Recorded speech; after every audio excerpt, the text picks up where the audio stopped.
right, this is Mark Davis. We have breaking news regarding the Trump rally on Thursday, June the 27th, 2024.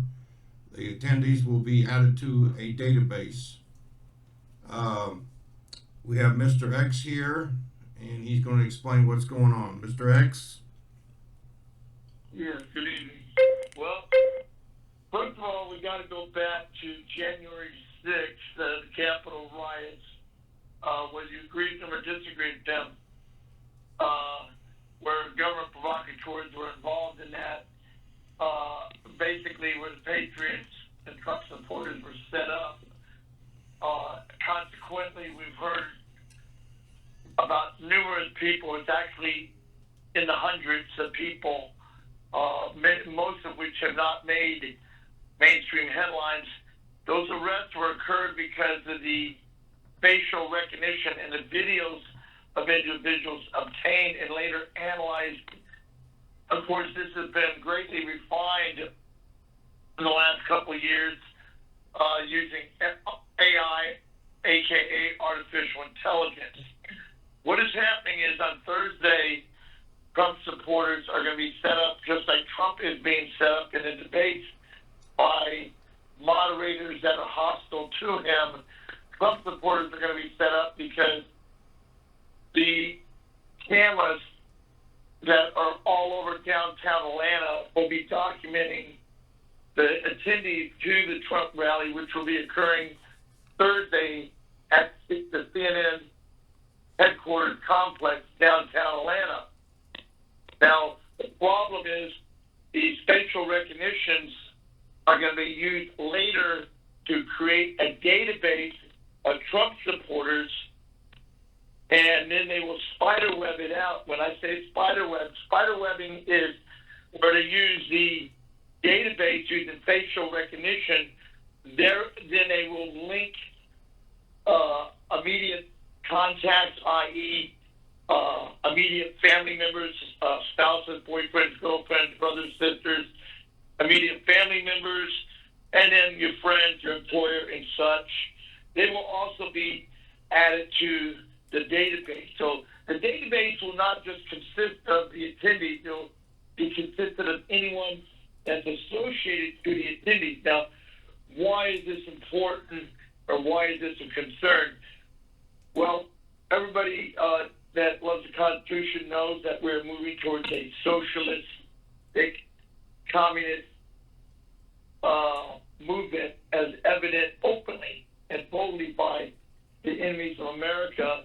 And what's really interesting is that every time a communist government has taken hold in a country, without exception, there has been a mass genocide or annihilation of the opposition. Now, the argument is that there's millions of people that are opposed to it.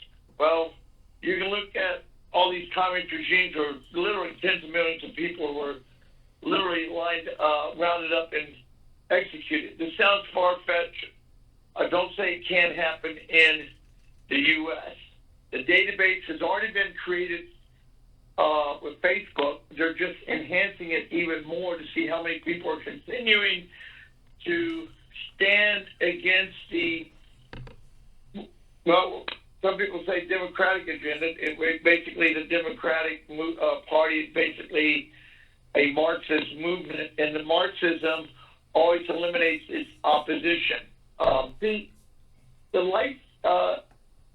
Some states have been also using license plate readers, which works in concert with the surveillance cameras that in the downtown Atlanta, it's basically very Orwellian. And so no one coming to the rally, you can be blocks away, and they will be literally using AI. There's thousands of vehicles in the Atlanta area. They will be able to swiftly and effectively analyze the license plates of any vehicle parking within blocks of the area. I don't think anyone's going to walk 5 miles to CNN. So all the vehicles I would say within a mile radius of CNN, all those license plates will be analyzed with AI by Homeland Security. This is going to be done. Don't ask me how I know. I know this firsthand. I have firsthand knowledge of this going to be occurring. This will be happening, and it's very easy by looking at these license plates. Homeland Security can thereby go into the voting records, looking at the social media accounts, emails, and so forth, in the guise of national security. We already know that the threat to America, as identified by Homeland Security, has been people who love the Bible, love the Constitution, Second Amendment, yada, yada, yada. Okay? So, therefore, anyone and that's just, I go on and get in more details about it, but they will be able to see all who's attending there. I would personally not attend. If you insist on going, wear a mask. But here's the thing. Your vehicle will be identified, again, they have an advanced system now that uses license plate readers, AI technology, with the surveillance cameras, and in real time, they will be able to immediately pull up all the information of literally thousands of people all at once.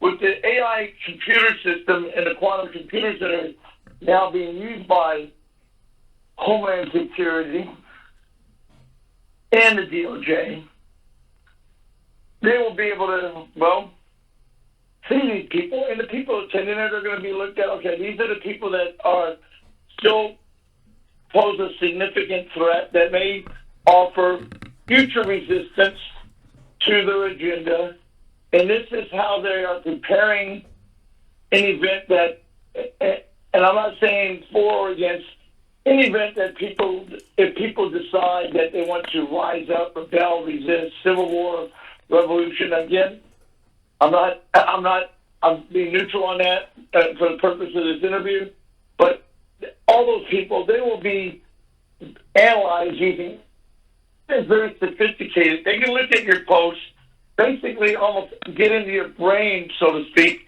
analyze you making predictive assessments of the future, sort of like the movie Minority Report. We're about there. Homeland Security has already experimented with this at NFL games in a limited degree in previous years. So, again, I would advise against attending this rally. I would advise against attending any public rally like this because, look, it's not going to do anything. It makes you feel good. Okay, it just makes you feel good that you're doing something. No, but if you're ready to take that risk and you think this is your line in the sand and you're ready to increase the danger to your friends, your family, or your professional career, have at it. If you're prepared to go that route, to go that far. But take these things in consideration. The blowback or fallout, if you will, from attending not only this rally and other events that are being monitored by Homeland Security, you need to take all this into consideration because the fallout won't be immediate on you, as you can see what happened on January 6th. And by the way, people are still being picked up and arrested from January 6th. The reason you're not hearing about it is, we know where the mainstream media lies. It basically has now become a propaganda mouthpiece for, the communists. And yes, we are facing a communist revolution in America. Right now it's a soft revolution. And if you think that you might at any point have to offer resistance physically against communism, don't attend any of these rallies because you're compromising, again, the safety of yourself, your family, your friends, and your professional career. I would suggest lay low and, let's say, just be froggy, but don't make the leap to buy. Don't be so froggy that you're going to leap into these rallies because you're emotionally charged and you got to go out, I'm going to rally against CNN. These rallies have proven so many times in the past to be ineffective and actually destructive to taking a stand for liberty and freedom. I mean, like I said, what happened to the 3% movement? Where is it? Huh? Where's the militia movement? Where are they all out? Out there? No, everybody's standing down. Why? Because they're afraid, and they've been infiltrated more or less by government agents and weakened. Okay, they're not through yet in destroying the patriot movement and intimidating us and our rights and freedom of speech, which is what they're going to do Thursday. So go ahead and go to Atlanta and be added to the list. I don't think it's worth it. I don't think it's going to accomplish anything. Okay? It's not going to accomplish anything. Thank you, Mr. X. This was an interview with Mr. X tonight, and heed the warning that Mr. X put out there.